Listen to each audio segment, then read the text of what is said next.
जय हिंद दोस्तों, आप सभी का स्वागत है आपका अपने यूट्यूब चैनल में। चलिए आज हम बात करेंगे क्लास 7 के सोशल साइंस के महत्वपूर्ण प्रश्नों के बारे में।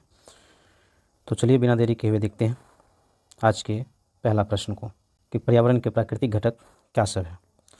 तो दोस्तों पर्यावरण क्या होता है? हमारे चारों ओर का वातावरण पर्यावरण होता है, और प्राकृतिक जिसको ईश्वर ने बनाया, जो पहले से विद्यमान है, वह प्राकृतिक हो गया।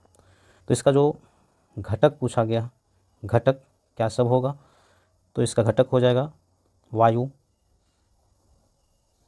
जल, स्थल इत्यादि कह सकते हैं। कहने का मतलब वायु, जल, स्थल और सजीव, ये सब जो है पर्यावरण का क्या है? प्राकृतिक घटक है।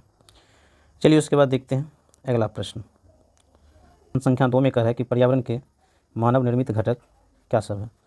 तो इसका जो मानव निर्मित घटक होगा, कहने का मतलब मनुष्य ने जिसे बनाया, तो मनुष्य का बनाया हुआ जो घटक होगा वह क्या हो जाएगा? सड़क हो जाएगा, इमारत हो जाएगा, इमारत मतलब घर, उसके बाद जो है पुल हो जाएगा। तो ये सब जो है ये मानव निर्मित घटक है।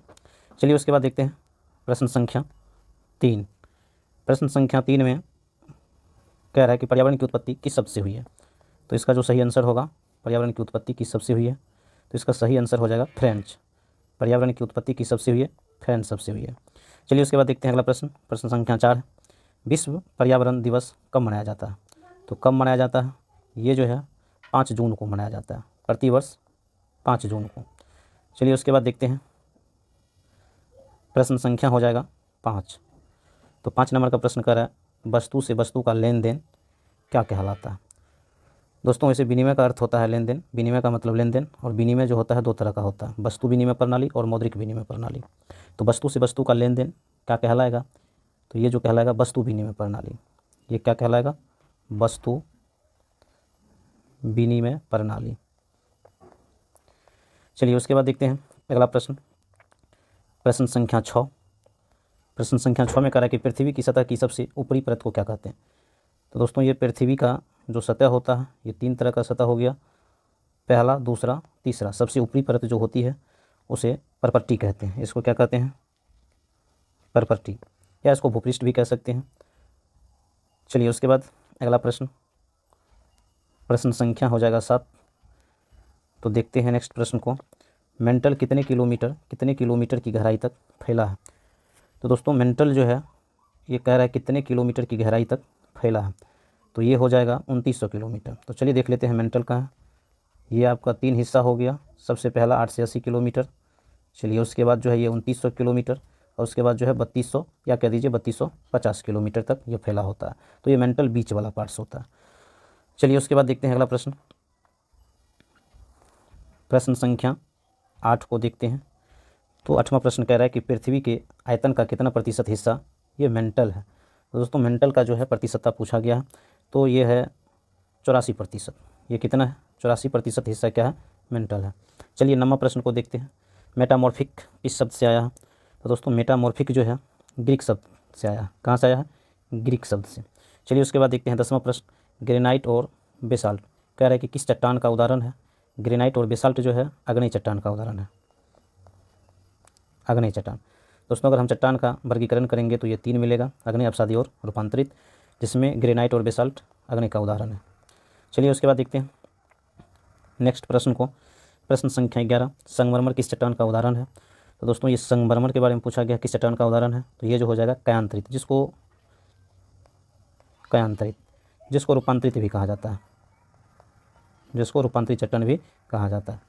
चलिए उसके बाद देखते हैं प्रश्न संख्या 12 हो जाएगा। तो 12 में कह रहा है कि भूकंपीय तरंगे ये कितने प्रकार की होती है। तो दोस्तों भूकंपीय तरंगे जो है ये 3 प्रकार की होती है। कितने प्रकार की? 3 प्रकार की होती है। पी तरंग हो गया, एल तरंग हो गया, पी तरंग, उसके बाद हो जाएगा एल तरंग। चलिए फिर से लिख देते हैं, पी तरंग, उसके बाद हो जाएगा एस तरंग, फिर एल तरंग। पी का होता है प्राइमरी, एस सेकेंडरी, एल होता है लॉन्ग। तो ये 3 प्रकार का होता है। चलिए उसके बाद देखते हैं अगला प्रश्न को। प्रश्न संख्या 13 हो जाएगा। 13 नंबर में कह रहा है भूपरपट्टी के नीचे वह स्थान जहाँ कंपन आरंभ होता है, जहाँ क्या होता है? कंपन आरंभ होता है, उसे क्या कहते हैं। तो कंपन जहाँ आरंभ होता है उसको कहते हैं उद्गम केंद्र, उसको क्या कहते हैं? उद्गम केंद्र, याद रखिएगा दोस्तों, ये जहाँ कंपन आरंभ होता है उसका नाम क्या है, उद्गम केंद्र है। चलिए 14 नंबर का देख लेते हैं साथ में। भूकंप की तीव्रता किस पर मापी जाती है? तो भूकंप की तीव्रता जो है रिक्टर स्केल पर नापी जाती है, रिक्टर स्केल। चलिए उसके बाद देखते हैं अगला प्रश्न को। प्रश्न संख्या जो है 15 होगा। 15 में करा 26 जनवरी 2001 को भुज शहर में रिक्टर स्केल पर कितना तीव्रता वाला भीषण भूकंप मापा गया था? तो 15 का जो सही आंसर हो जाएगा वह हो जाएगा 6.9। चलिए 16 नंबर का प्रश्न देखते हैं। वायुमंडल में नाइट्रोजन गैस की प्रतिशतता पूछा गया है, क्या है? तो वायुमंडल में जो नाइट्रोजन गैस की प्रतिशतता है वह 78% है। उन देखते हैं वायुमंडल में ऑक्सीजन की प्रतिशतता क्या है, ये भी प्रश्न पूछा गया। तो वायुमंडल में ऑक्सीजन की प्रतिशतता जो है क्या है, 21%। चलिए 18 नंबर का प्रश्न देखते हैं। 18 नंबर में कह रहा है कि वायुमंडल में कार्बन डाइऑक्साइड की प्रतिशतता क्या है? तो 18 का सही आंसर क्या हो जाएगा, 0.03%। दोस्तों ये 3 गैस जो है सबसे ज़्यादा महत्वपूर्ण है। चलिए उसके बाद देखते हैं अगला प्रश्न। प्रश्न संख्या 19। प्रश्न संख्या 19 कह रहा है कि समताप मंडल कितना किलोमीटर की ऊंचाई तक फैला है? तो समताप मंडल जो है कितना किलोमीटर की ऊंचाई तक फैला है? तो ये हो जाएगा 50 किलोमीटर। कितना हो जाएगा, 50 किलोमीटर। चलिए एक बार देख लेते हैं फिर से। वायुमंडल, ये वायुमंडल को, तो पृथ्वी से ऊपर जो वायुमंडल मिलेगा सबसे पहले क्षोभ मंडल, उसके बाद जो मिलेगा समताप मंडल, फिर मिलेगा मध्यमंडल, फिर जो है वायुमंडल और अंतिम में बहिर्मंडल। ये शुरू वाला जो है 8 से 18 किलोमीटर, क्षोभ मंडल का मोटाई 8 से 18 किलोमीटर। उसके बाद समताप मंडल जो है 18 से 50 किलोमीटर मिलेगा, 18 से 50 किलोमीटर। फिर जो है मध्यमंडल 50 से 80 किलोमीटर, 50 से 80। उसके बाद वायुमंडल जो है 80 से 450 किलोमीटर इसकी मोटाई है, और अंत में जो है इसका 450 से 1000 माना जाता है। तो चलिए देखते हैं अगला प्रश्न को। प्रश्न संख्या 20 में कह रहा है कि वायुमंडल कितना किलोमीटर तक फैला है? अभी तुरंत हमने यहाँ पढ़ा है कि वायुमंडल जो है कितना किलोमीटर तक फैला है, तो ये हो जाएगा 80 से 450। 80 से क्या हो जाएगा, 450 किलोमीटर। तो आज की वीडियो में इतना ही, मिलते हैं अगली वीडियो में। धन्यवाद।